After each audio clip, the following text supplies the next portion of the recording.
ಮಾವಿಗೆ ಬೆಂಬಲ ಬೆಲೆ ದಿನಾಂಕ ವಿಸ್ತರಿಸಲು ಆಗ್ರಹ ಕೇಳಿ ಬರ್ತಾ ಇದೆ. ಕೋಲಾರದ ಕೊಂಡರಾಜನಹಳ್ಳಿ ಬಳಿ ಪ್ರತಿಭಟನೆ.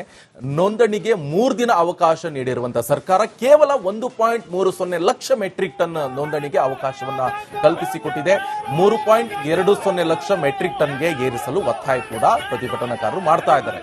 ರಸ್ತೆ ಬಂದ್ ಮಾಡಲು ಯತ್ನಿಸಿರುವಂತಹ ಮಾವು ಬೆಳೆಗಾರರು ಪ್ರತಿಭಟನಾಕಾರರನ್ನ ವಶಕ್ಕೆ ಪಡೆದಿದ್ದಾರೆ ಪೊಲೀಸರು. ಮಾವು ಬೆಳೆಗಾರರ ಸಂಘದ ಅಧ್ಯಕ್ಷ ಚಿನ್ನಪ್ಪ ರೆಡ್ಡಿಯನ್ನ ವಶಕ್ಕೆ ಪಡೆದುಕೊಳ್ಳಲಾಗಿದೆ. ಕೊಂಡರಾಜನಹಳ್ಳಿ ಬಳಿ ಬಿಗಿ ಪೊಲೀಸ್ ಬಂದೋಬಸ್ತ್ ಕೂಡ ಮಾಡಲಾಗಿದೆ.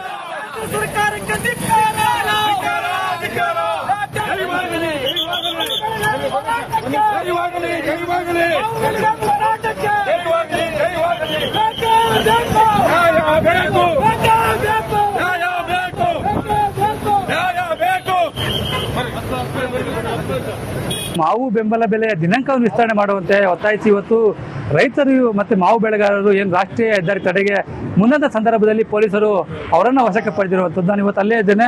ದೃಶ್ಯ ನೋಡ್ಬೋದು. ಇದು ರಾಷ್ಟ್ರೀಯ ಹೆದ್ದಾರಿ ಏನು ಕೊಂಡರಾಜನಹಳ್ಳಿ ಬಳಿ ಏನು ರೈತರು ಮತ್ತು ಮಾವು ಬೆಳೆಗಾರರು ಏನು ಬೆಂಬಲ ಬೆಲೆ ದಿನಾಂಕವನ್ನು ವಿಸ್ತರಣೆ ಮಾಡುವಂತೆ ಒತ್ತಾಯಿಸಿ ಪ್ರತಿಭಟನೆಗೆ ಮುಂದಾದ ಸಂದರ್ಭದಲ್ಲಿ ಪೊಲೀಸರು ಅವರನ್ನು ವಶಕ್ಕೆ ಪಡೆದಿರುವಂಥದ್ದು. ಅಂದರೆ ಪ್ರಮುಖವಾಗಿ ಏನು ತೋತಾಪುರಿಗೆ ಕೇಂದ್ರ ಸರ್ಕಾರ ಮತ್ತು ರಾಜ್ಯ ಸರ್ಕಾರ ಪ್ರತಿ ಕೆಜಿಗೆ ₹4.37 ನಿಗದಿ ಮಾಡಿತ್ತು ಮತ್ತು ಅದರ ಜೊತೆಗೆ ಒಂದಷ್ಟು ದಿನಾಂಕವನ್ನು ಸಹ ಕೊಟ್ಟಿತ್ತು. ಆದರೆ ಕೇವಲ ಶೇಕಡ 50ರಷ್ಟು ರೈತರು ಮಾತ್ರ ಸಹ ನೋಂದಣಿ ಮಾಡಿಕೊಂಡಿದ್ದು, ಉಳಿದ ರೈತರು ಇವತ್ತು ಏನು ತಮ್ಮ ತೋಟಗಳಲ್ಲಿ ಮಾವನ್ನ ಏನು ಕೊಳೆಯುವಂಥ ಪರಿಸ್ಥಿತಿಗೆ ಬಂದಿದೆ.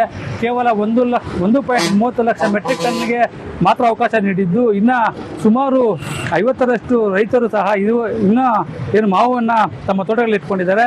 ಈ ನಿಟ್ಟಿನಲ್ಲಿ ಸರ್ಕಾರ ಏನು ಬೆಂಬಲ ಬೆಲೆಯ ದಿನಾಂಕವನ್ನು ವಿಸ್ತರಣೆ ಮಾಡಬೇಕು ಮತ್ತೆ ನೋಂದಣಿಗೆ ಅವಕಾಶ ಮಾಡಿಕೊಡಬೇಕೆಂಬ ನಿಟ್ಟಿನಲ್ಲಿ ಇವತ್ತು ರೈತರು ಮತ್ತು ಮಾವು ಬೆಳೆಗಾರರು ಇವತ್ತು ರಾಷ್ಟ್ರೀಯ ಹೆದ್ದಾರಿಯಲ್ಲಿ ಪ್ರತಿಭಟನೆಗೆ ಮುಂದಾದ ಸಂದರ್ಭದಲ್ಲಿ ಪೊಲೀಸರು ತಮ್ಮ ವಶಕ್ಕೆ ಪಡೆದಿರುವಂಥದ್ದು ನೋಡಬಹುದು.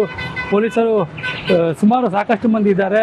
ಏನು ರೈತರು ರಸ್ತೆಗಿಳಿದಂಥ ಸಂದರ್ಭದಲ್ಲೇ ಏನು ಅವರನ್ನು ತಮ್ಮ ವಶಕ್ಕೆ ಪಡೆದುಕೊಂಡಿರುವಂಥದ್ದಂದರೆ ಏನು ಮಾವು ಬೆಳೆಗಾರ ಅಧ್ಯಕ್ಷರಾದಂಥ ಚಿನ್ನಪ್ಪ ರೆಡ್ಡಿ ಅವರನ್ನು ಏನು ಶ್ರೀನಿವಾಸಪುರದಲ್ಲೇ ಬಂಧನ ಮಾಡಿದ್ದಾರೆ. ಮತ್ತು ಇಲ್ಲಿ ಕೋಲಾರದಲ್ಲಿ ಪ್ರತಿಭಟನೆಗೆ ಮುಂದಾದಂತಹ ಏನು ಮಾವು ಬೆಳೆಗಾರರನ್ನು ತಮ್ಮ ವಶಕ್ಕೆ ಪಡೆದುಕೊಂಡಿರುವಂಥದ್ದು.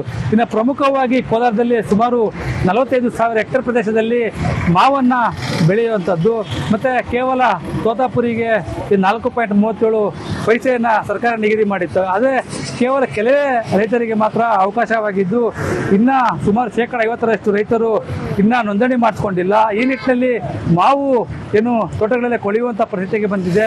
ಈ ನಿಟ್ಟಿನಲ್ಲಿ ಕೇಂದ್ರ ಮತ್ತು ರಾಜ್ಯ ಸರ್ಕಾರಗಳು ಏನು ಬೆಂಬಲ ಬೆಲೆ ದಿನಾಂಕವನ್ನು ವಿಸ್ತರಣೆ ಮಾಡಬೇಕು ಮತ್ತು ಮಾವು ಬೆಳೆಗಾರರಿಗೆ ಅನುಕೂಲ ಮಾಡಿಕೊಡಬೇಕೆಂಬುದು ರೈತರ ಪ್ರಮುಖ ಅಜೆಂಡಾವಾಗಿದೆ.